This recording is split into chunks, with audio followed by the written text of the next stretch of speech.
simétrico, equilibrado. Es que el ser humano es como un triángulo con 3 lados iguales. Tiene un lado mental, emocional, tiene un lado físico y tiene un lado espiritual. En la medida que esos 3 aspectos del ser humano se desarrollen con equilibrio, con armonía, entonces estamos verdaderamente educando al ser humano. Por lo tanto, la verdadera educación también da énfasis al trabajo, al aspecto físico del crecimiento, del desarrollo del ser humano. Ahora, hablando del trabajo, el trabajo no es una maldición divina, sino más bien una bendición. El trabajo existía antes de la entrada del pecado. Génesis 2:15 dice: tomó pues Jehová Dios al hombre y lo puso en el huerto de Edén para que lo labrara y lo guardase. Quiere decir, no había entrado todavía el pecado, pero ya Adán y Eva tenían una misión, algo que hacer. Tenían que labrar y guardar el huerto del Edén. Eso incluía toda la creación, los animales y las aves y los peces y todo lo que Dios había creado. El trabajo formaba parte de la propia naturaleza del ser humano. Adán era un ser laboral, diríamos así. El trabajo para él y su esposa era una bendición. Ambos habían sido creados a imagen y semejanza del Creador, y Dios es un Dios que trabaja, que crea.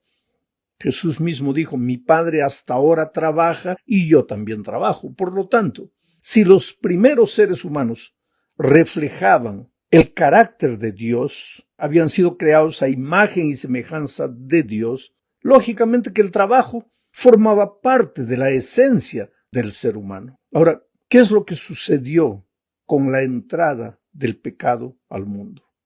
Para responder esta pregunta voy a leer Génesis 3, 17 al 19. Dice: y al hombre dijo, estas palabras Dios ya dijo al ser humano después del pecado. Está en Génesis 3.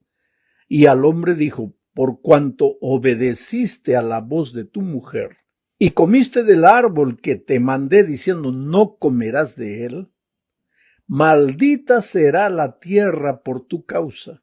Con dolor comerás de ella todos los días de tu vida. Espinos y cardos te producirá y comerás plantas del campo. Con el sudor de tu rostro comerás el pan hasta que vuelvas a la tierra, porque de ella fuiste formado, pues polvo eres y al polvo volverás.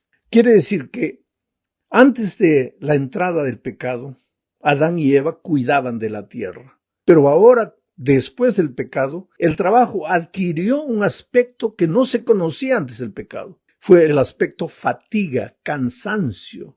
Ahora estaba ese elemento extenuante en el trabajo. Antes el hombre y la mujer no se cansaban, antes del pecado. Trabajaban, pero no se cansaban. Ahora, después del pecado, continúan trabajando, pero ahora entra el elemento cansancio, agotamiento. Y posteriormente, cuando la humanidad se multiplica, entra el elemento injusticia, el elemento violencia, el elemento abuso, explotación. El más fuerte explota al más rico. Y pues ya se hace toda una desconfiguración de lo que originalmente era el trabajo. Asimismo, a pesar de la entrada del pecado, el trabajo es una bendición. Aun cuando no te paguen lo que deben pagarte, aun cuando tengas que trabajar más del tiempo que deberías trabajar. El trabajo es una bendición. ¿Por qué? Porque el que trabaja no come. El que trabaja no puede pagar las cuentas. Y cuando te despiden del trabajo te sientes inútil, te sientes inservible y no puedes enfrentar las responsabilidades de tu vida. Y la mente ocupada, no hay lugar para las tentaciones del demonio. Quiere decir que el trabajo antes de la entrada del pecado fue una bendición. Después de la entrada del pecado, aunque entró el elemento extenuante, violento, injusto, el trabajo continuó siendo una bendición. Y si nosotros queremos educar de verdad a la juventud, tenemos que enseñarle el valor del trabajo, la importancia del trabajo. Vamos ahora a la segunda parte. Veamos aquí el trabajo y la disciplina, quiere decir, el aspecto disciplinador del trabajo. Algunos consejos divinos que nos ayudan a ver el trabajo de una manera edificante. Por ejemplo, en Deuteronomio capítulo 16, versículos 16, Dios le da al pueblo a través de Moisés la siguiente orden. 3 veces cada año aparecerá todo varón tuyo delante de Jehová tu Dios en el lugar que él escogiere, en la fiesta solemne de los panes sin levadura, y en la fiesta solemne de las semanas, y en la fiesta solemne de los tabernáculos. Y ninguno se presentará delante de Jehová con las manos vacías, cada uno con la ofrenda de su mano, conforme a la bendición que Jehová tu Dios te hubiere dado. Quiere decir que el fruto de la mano es el fruto del trabajo. Ningún ser humano debería presentarse a Dios por ocasión de las fiestas espirituales con las manos vacías, o sea, sin haber trabajado. El trabajo era parte de la adoración de Dios. Ellos debían llevar el fruto del trabajo de sus manos. Es que el trabajo es el elemento, el factor número 1 para desarrollar la autoestima. No sé si alguna vez has estado desempleado y has buscado empleo, tocado una puerta, otra puerta.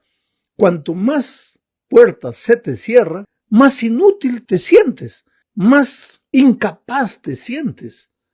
¿Por qué? Porque el trabajo, aún después del pecado, te desarrolla el concepto de valor.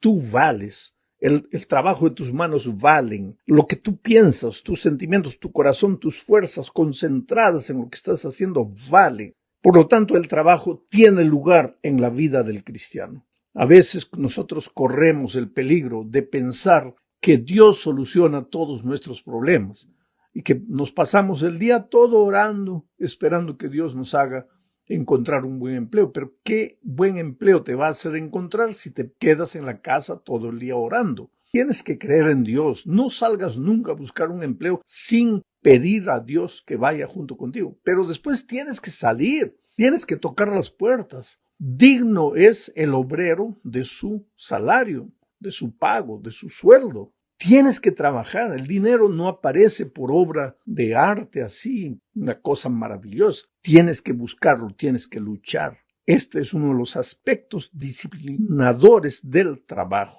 Leamos ahora Eclesiastés 9:10. Todo lo que te viniere a la mano para hacer, hazlo según tus fuerzas, porque en el Seol a donde vas, no hay obra, ni trabajo, ni ciencia, ni sabiduría. Aquí hay varias ideas que tenemos que destacar. En primer lugar, todo lo que te viniere a la mano para hacer, hazlo según tus fuerzas. No más que tus fuerzas, tampoco menos que tus fuerzas. Hazlo bien hecho. De eso vamos a hablar un poco más adelante. Hazlo según tus fuerzas. A veces yo encuentro gente que sigue la ley del menor esfuerzo. Cuanto menos pueda hacer, mejor. Pero cuanto más pueda recibir, mejor. Ahora, querido, nunca vas a recibir más de lo que tú te esfuerzas. Y el consejo divino es, todo lo que te viniere a la mano para hacer, hazlo, pero hazlo según tus fuerzas. Hay tiempo para todo. Hay tiempo para Dios, hay tiempo para la familia, hay tiempo para ti mismo y hay tiempo para el trabajo.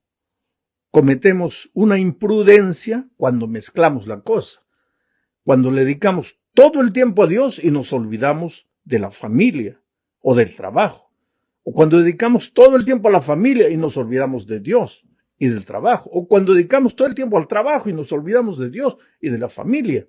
Dios es un Dios de equilibrio. Todo lo que viniere a la mano para hacer, hazlo según tus fuerzas. ¿Y por qué razón? Porque al sepulcro a donde tú vas y donde yo voy y donde todos vamos, ahí ya no hay obra, no hay trabajo ni ciencia. Entonces aprovechemos el tiempo que estamos vivos y trabajemos con todo nuestro corazón, con toda nuestra pasión. Inclusive los que se jubilan un día, está probado que el que se jubila y para de trabajar en poco tiempo muere. A un jubilado tienes que seguir haciendo algunas cosas. Por ejemplo, el jubilado podría hacer cosas que durante el tiempo en que trabajaba no podía porque no tenía tiempo. Practicar algún hobby, a algunos les gusta trabajar en el jardín, en la huerta, criar unas gallinas, recoger unos huevos, criar una vaca, ordeñar la leche, en fin, la carpintería, cualquier cosa, ¿ah?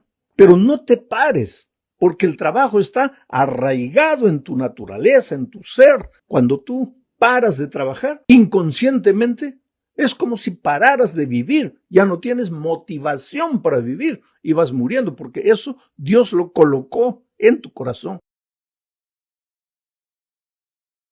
Vamos ahora a Proverbios 21-25. Dice, el deseo del perezoso le mata, porque sus manos no quieren trabajar. ¿En qué sentido el deseo del perezoso le mata?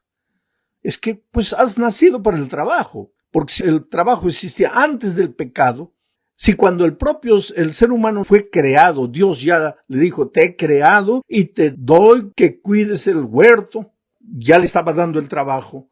Así como le dio el aire para respirar, así como le dio el sol para alumbrarlo, así como le dio el sábado para encontrarse paz y comunión con Dios, le dio el trabajo para trabajar. Inclusive en la propia ley de Dios encontramos 6 días trabajarás y harás todo, el 7º día descansarás.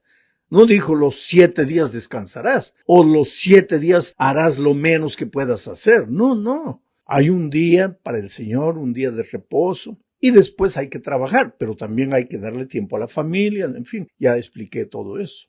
Vamos a la tercera parte, el trabajo y la excelencia. Dios, querido, es un ser excelente y le gusta la excelencia. Cuando ordenó a Moisés que le construyeran un tabernáculo, le dio los mínimos detalles para que el pueblo realizara un trabajo excelente. Y Moisés, por su vez, escogió a los mejores artesanos de Israel para que la edificación del santuario fuera una verdadera obra de excelencia, una obra de arte.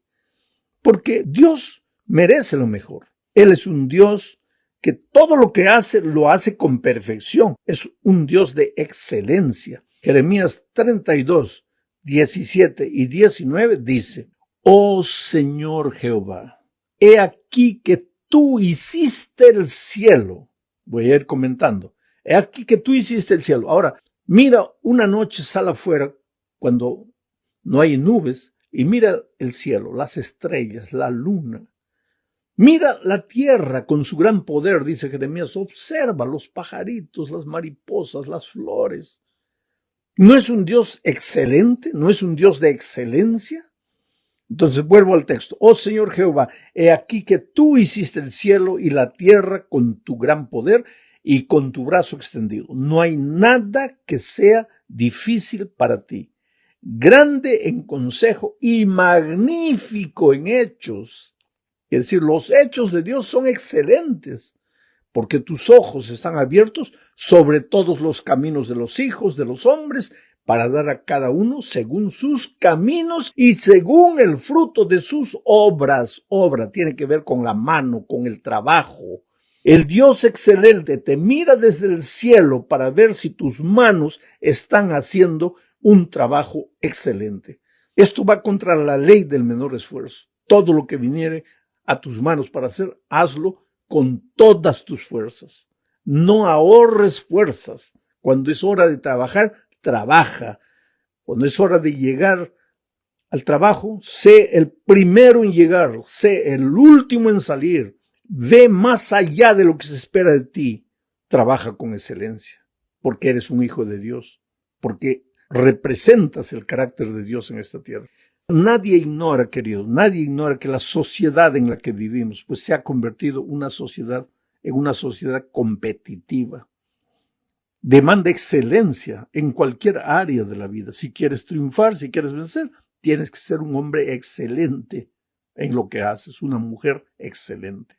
Vivimos en un mundo que constantemente está cambiando y no se puede caer en el conformismo, en la mediocridad, El trabajo que realizamos necesita ser excelente. Ahora, ¿qué es la excelencia?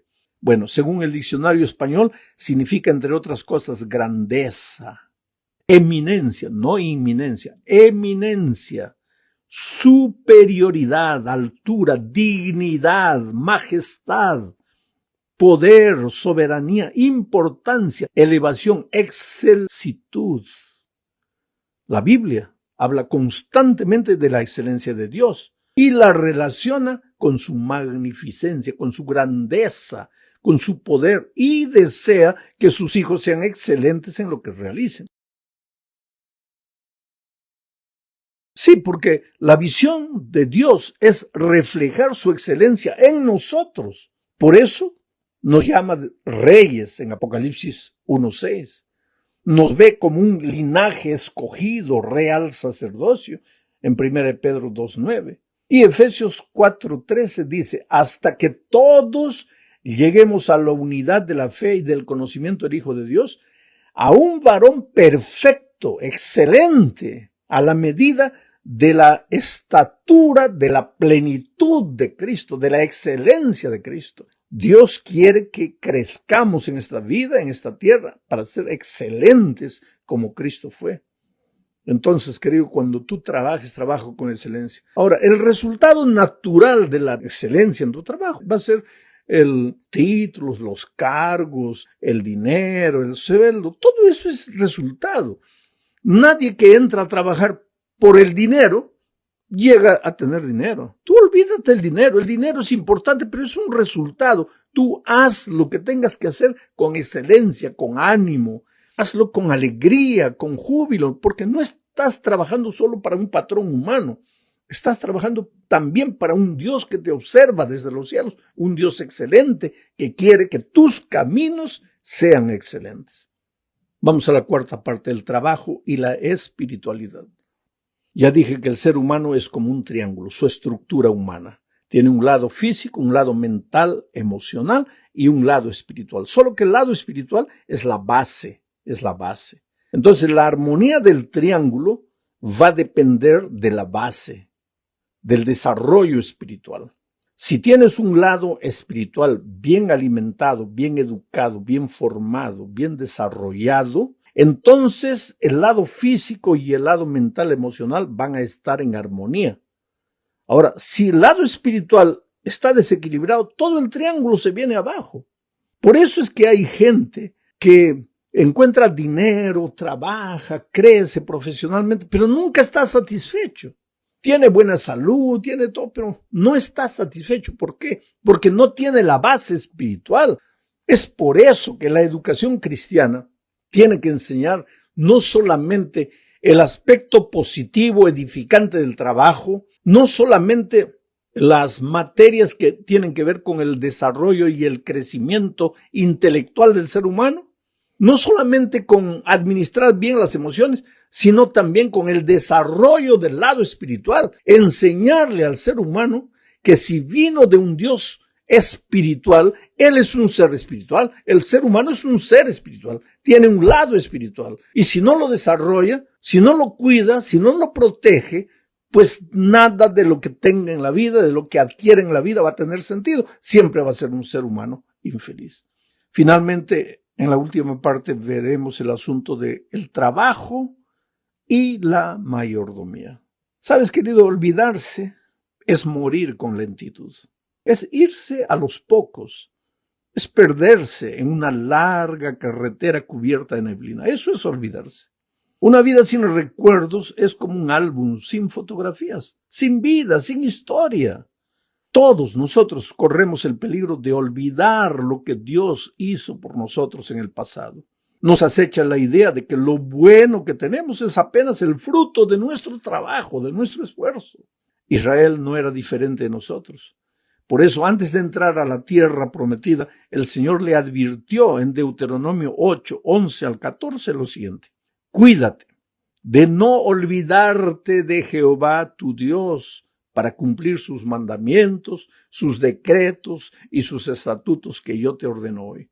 No suceda que comas y te sacies y edifiques buenas casas en que habites, y tus vacas y tus ovejas se aumenten, y la plata y el oro te multipliquen, y todo lo que tuvieres se aumente y se enorgullezca tu corazón, y te olvides de Jehová tu Dios, que te sacó de la tierra de Egipto, de casa de servidumbre.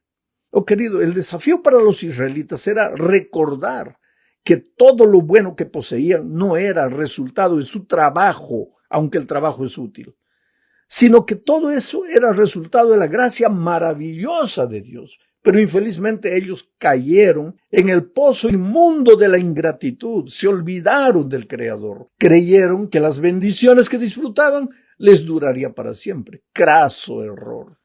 Años después, los babilonios vendrían, destruirían lo que Dios les había dado y llevarían a sus hijos cautivos a una tierra extraña. Ahora del pasado, mi amigo, solo resta la lección. Dios es el Creador. Nuestra vida le pertenece por entero. Él nos la prestó. Somos administradores, mayordomos de la vida que le pertenece a Dios. Y un día tendremos que rendir cuentas de lo que hicimos con lo que Él nos confió. Por lo tanto, acuérdate de tu Dios, de quién fluyen las bendiciones que disfrutas y cómo es que tú le pruebas a Dios que no te has olvidado que todo lo que tienes es de Dios, devolviéndole la 10ª parte que le pertenece. Eso no es tuyo, eso es de Él. Y cada vez que tú no le devuelves a Dios